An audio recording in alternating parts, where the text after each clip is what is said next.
Bonsoir à tous, bienvenue dans Euronews Soir et merci d'être avec nous pour cette édition. Voici les titres de ce lundi 1er juillet. À la une de l'actualité aujourd'hui, à Hong Kong, le vent de contestation qui souffle sur l'île depuis plusieurs semaines s'intensifie. Les manifestants ont investi le Parlement et réclament le départ de la chef de l'exécutif local. Kaboul a encore été la cible d'un attentat, une attaque revendiquée par les talibans qui viennent d'entamer de nouvelles discussions avec Washington pour trouver une issue au conflit afghan. Toujours pas de fumée blanche du côté de Bruxelles. Après l'échec des négociations la nuit dernière, le sommet sur les nominations aux postes clés des institutions européennes prend des allures de casse-tête. Et puis direction la République tchèque pour faire un détour par le festival du film de Karlovy Vary qui a récompensé l'actrice Julianne Moore pour l'ensemble de sa carrière. À Hong Kong, la mobilisation contre l'exécutif s'intensifie et vient de franchir un nouveau seuil. Les manifestants sont parvenus à investir l'Assemblée locale, une contestation qui a débuté il y a plusieurs semaines pour dénoncer les gestes consentis envers Pékin en ce jour symbolique pour l'île. À Hong Kong, le Parlement est à nouveau aux mains des forces de l'ordre qui ont finalement délogé vers 1h du matin les manifestants qui en avaient pris le contrôle. Pendant quelques heures déjà historiques, un groupe de protestataires a occupé l'hémicycle du Parlement, y déployant même un drapeau de Hong Kong de l'époque britannique. Toute la soirée, ces manifestants en première ligne de l'immense rassemblement de ce lundi soir ont tenté de repousser le cordon de police qui barrait les entrées du bâtiment. Le barrage a finalement cédé et le Parlement a été envahi. Tout cela, le jour anniversaire de la rétrocession de Hong Kong à la Chine, il y a 22 ans. Ce deuxième mouvement historique de manifestation à Hong Kong, après l'épisode Occupy Central en 2014, est né du rejet le mois dernier d'un projet de loi autorisant les extraditions en Chine continentale. Après plusieurs manifestations, dont l'une a rassemblé près de 2 millions de personnes, certains manifestants voulaient vraiment franchir un nouveau pas, excédés par la sourde oreille du gouvernement de Hong Kong. L'Union européenne a réagi peu après la prise de contrôle du Parlement, se contentant d'appeler à éviter l'escalade et renouer le dialogue. C'est un geste qui pourrait enterrer de manière définitive l'accord sur le nucléaire iranien. Téhéran dit avoir dépassé le seuil d'enrichissement d'uranium qui lui était imposé par le texte et assume sa décision. Les précisions de Maxime Bios-Duplan. Ce sont les 2 kilos qui aggravent encore la crise du nucléaire iranien. 2 kilos d'uranium enrichi, 2 kilos de plus que la limite de 300 imposée à l'Iran par l'accord international de 2015. Téhéran a annoncé ce lundi avoir pour la première fois et volontairement franchi cette limite. Bien loin de vouloir l'abandonner, l'Iran renforce donc aujourd'hui encore son programme nucléaire. Les actions des Européens, déclare le chef de la diplomatie iranienne, n'ont pas été suffisantes et la République islamique ira de l'avant avec ses plans comme elle l'avait annoncé. Nous sommes en train de mener notre première phase d'action à la fois pour augmenter notre stock d'uranium enrichi et nos réserves d'eau lourde. Nous avons déjà annoncé notre deuxième phase d'action, c'est-à-dire le dépassement de la limite d'enrichissement à 3,67%. C'est la prochaine étape. Téhéran considère qu'il se trouve toujours dans le cadre de l'accord, estimant que si une partie ne respecte pas ses engagements, rien ne lui interdit de ne pas respecter les siens. Et les États-Unis, eux, se sont complètement retirés de l'accord en mai 2018. Une attaque a visé des bâtiments militaires ce lundi à Kaboul. Un nouvel attentat qui vient frapper la capitale afghane au moment où les talibans ont entamé des pourparlers au Qatar avec les États-Unis pour tenter de trouver une issue à 2 décennies de violence. Une explosion à la voiture piégée s'est produite ce lundi matin à Kaboul, en Afghanistan. Le bilan provisoire fait état d'un mort et d'au moins une 50aine d'écoliers blessés. L'attaque revendiquée par les talibans s'est produite en pleine heure de pointe dans un quartier abritant les fédérations afghanes de football et de cricket, ainsi que des bâtiments militaires. Juste après l'explosion, nous avons réussi à évacuer notre personnel et à le transférer à l'hôpital. Beaucoup d'entre eux ont été blessés par des éclats d'obus.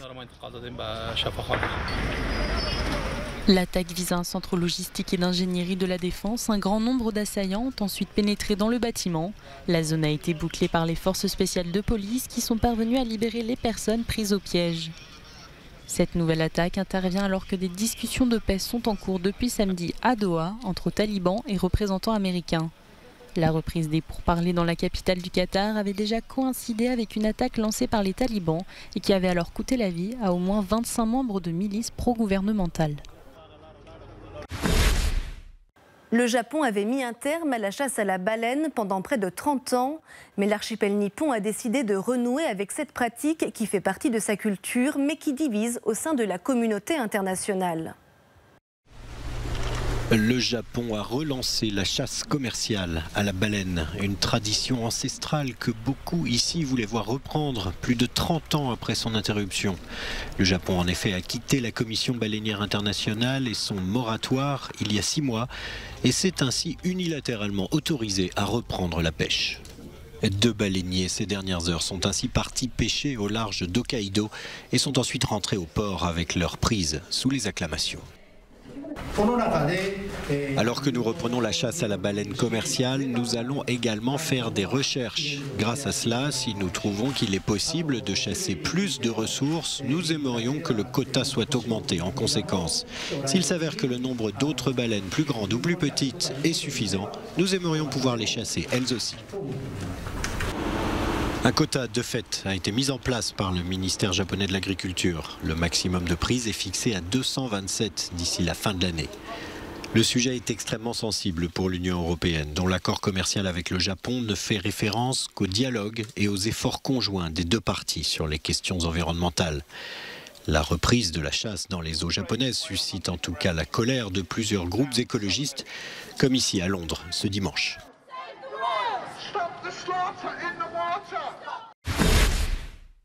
Les négociations toujours dans l'impasse à Bruxelles.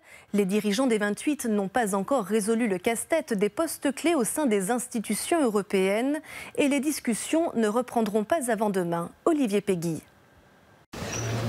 Les dirigeants européens réunis en sommet à Bruxelles n'ont toujours pas réussi à se mettre d'accord sur les postes clés à la tête de l'Union. Après une nuit blanche de discussions et de nouvelles tractations ce lundi matin, les chefs d'État et de gouvernement s'accordent une pause jusqu'à ce mardi 11h. L'occasion de se reposer un peu, mais aussi de poursuivre en coulisses les négociations. Il y a plusieurs postes à pourvoir et plusieurs candidats, mais il faut tenir compte des sensibilités politiques, des nationalités, des profils des candidats, leur expérience. À travers ces postes, c'est une lutte d'influence qui se joue à Bruxelles. Chacun des représentants des 27 États membres a des arguments à faire valoir pour pousser son candidat et bloquer celui du voisin. Résumé de l'état d'esprit général par Angela Merkel, la chancelière allemande, les discussions sont compliquées, mais avec de la bonne volonté, un compromis sera faisable. Fin de citation. Rendez-vous ce mardi à 11h. Les chefs d'État et de gouvernement ne se sont pas attardés auprès des journalistes à l'issue du sommet européen pour évoquer l'échec des négociations. Aucune des différentes propositions sur la table n'a permis de dégager une majorité. Les dirigeants reprendront leurs discussions ce mardi à partir de 11h. Le prolongement de ce sommet extraordinaire semble confirmer la volonté des 28 de trouver un compromis avant que les eurodéputés élisent ce mercredi le président du Parlement européen et créent ainsi un dysfonctionnement institutionnel. Son navire et le sort des personnes qu'il transportait sont toujours au cœur d'un bras de fer avec Rome. La capitaine du Sea-Watch 3, Carola Rackete, a été présentée à un juge 2 jours après avoir été arrêtée pour avoir forcé le blocus italien afin de débarquer des migrants à Lampedusa. Une arrivée très remarquée au palais de justice d'Agrigente ce lundi. Celle de Carola Rackete, capitaine du navire humanitaire Sea-Watch, arrêtée samedi pour avoir accosté de force sur l'île de Lampedusa afin de débarquer 40 migrants. La jeune femme de 31 ans a été présentée à un juge chargé d'examiner la validité de son arrestation lundi après-midi. Aucune tentative de naufrage n'a encore été formalisée. Elle a été arrêtée pour violence contre un navire de guerre et violation de navigation en zone restreinte. Des accusations pour lesquelles elle risque jusqu'à 10 ans de prison. La jeune femme de 31 ans a été escortée lundi matin en bateau vers Agrigente, le chef-lieu dont dépend la petite île italienne de Lampedusa. Dimanche soir, dans un communiqué, Sea-Watch a défendu la manœuvre de sa capitaine. L'ONG allemande assure qu'elle a progressé très lentement pour laisser le temps à la vedette de la police de s'éloigner. Mais l'affaire fait grand bruit et a provoqué des étincelles entre Rome, Berlin et Paris. Le ministre italien de l'Intérieur Matteo Salvini parle d'acte de guerre. Carola Rackete se défend en évoquant un acte de désobéissance. Pas de violence. Mon objectif, dit-elle, était seulement d'amener à terre des personnes épuisées et désespérées. Sans parler directement de l'affaire, le pape François a célébré une messe pour ceux qui ont perdu la vie en essayant de fuir la guerre et la misère et pour encourager ceux qui, jour après jour, s'emploient à soutenir, accompagner et accueillir les migrants et les réfugiés. Les 40 migrants débarqués à l'aube samedi devraient être répartis entre plusieurs pays. Le sort de Carola Rackete, lui, est entre les mains de la justice italienne. En France, ceux qui ont signé un bail à Paris à partir d'aujourd'hui vont bénéficier d'une mesure qui va de nouveau concerner tous les locataires de la capitale. Les loyers sont à nouveau plafonnés depuis ce lundi. Stéphane Amalian. L'encadrement des loyers est de retour à Paris. La justice avait annulé le dispositif en 2017 car il ne concernait que les villes intramuros. Mais la mesure est de retour dans la capitale française pour une expérimentation de 5 ans. Concrètement, un loyer parisien ne pourra pas dépasser 20% par rapport à un prix de référence fixé en fonction du secteur. Ce plafonnement ne s'appliquera qu'aux locataires qui signeront leur bail à partir de lundi. Les autres devront attendre le renouvellement de leur contrat de location. L'objectif est de favoriser un gain de pouvoir d'achat et d'attirer la classe moyenne dans la capitale française qui perd 12 000 habitants par an. La mesure est d'ailleurs reprise dans d'autres pays, notamment en Allemagne, à Berlin, où les loyers seront gelés pendant 5 ans. Une loi devrait être votée dans ce sens début 2020. La capitale française a pris des mesures de circulation différenciées pour rendre l'air plus respirable pendant cette vague de canicule. Les communes avoisinantes, elles, vont interdire aux véhicules les plus polluants de prendre la route, du moins sur le papier. Audrey Tilve. Canicule ou pas, certains automobilistes de la métropole du Grand Paris seront désormais priés de laisser leur voiture au garage. À compter de ce lundi, les voitures diesel les plus polluantes et les plus anciennes roulant à l'essence sont théoriquement interdites de circulation. Théoriquement, car pour l'heure, pas question de verbaliser. C'est une période de pédagogie qui s'instaure dans les 49 communes volontaires autour de la capitale française. 49 communes sur 79. Cela fait plus de 5,5 millions d'habitants et 30 000 véhicules concernés. Là comme à Paris, c'est le système des vignettes qui s'applique et ce de manière permanente. En métropole, on débute par les vignettes critère 5, mais dans la capitale même, cela fait 2 ans que les véhicules porteurs de cette vignette sont bannis toute la journée en semaine. Et ce lundi, c'est au tour des critères 4, gare aux contrevenants, l'amende est immédiate. Pour tenter de rallier à leur cause les plus réticents, la municipalité et la métropole invoquent les 6600 décès annuels dus à la pollution de l'air dans le Grand Paris. Elles appellent à recourir aux primes, à la conversion pour changer son véhicule. Et avant de refermer cette édition, direction la République tchèque où se tient en ce moment le festival du film de Karlovy Vary, un festival qui a récompensé l'actrice américaine Julianne Moore pour l'ensemble de sa carrière. Stéphanie Morbeau. Julianne Moore, ovationnée de longues minutes à l'ouverture du Festival international du film de Karlovy Vary en République tchèque. L'actrice américaine était accompagnée de son mari, le réalisateur du film After the Wedding, dont la première européenne s'est déroulée durant le festival.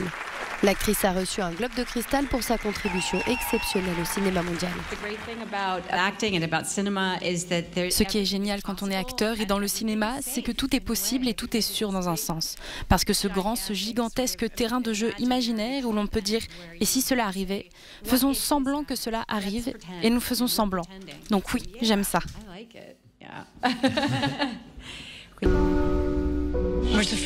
Le film raconte l'histoire d'une directrice d'orphelinat en Inde, en lice pour recevoir un don de 20 millions de dollars d'une femme d'affaires américaine interprétée par Julianne Moore. La jeune femme, campée par Michelle Williams, se rend à New York et va se retrouver confrontée à un passé qu'elle avait tout fait pour oublier.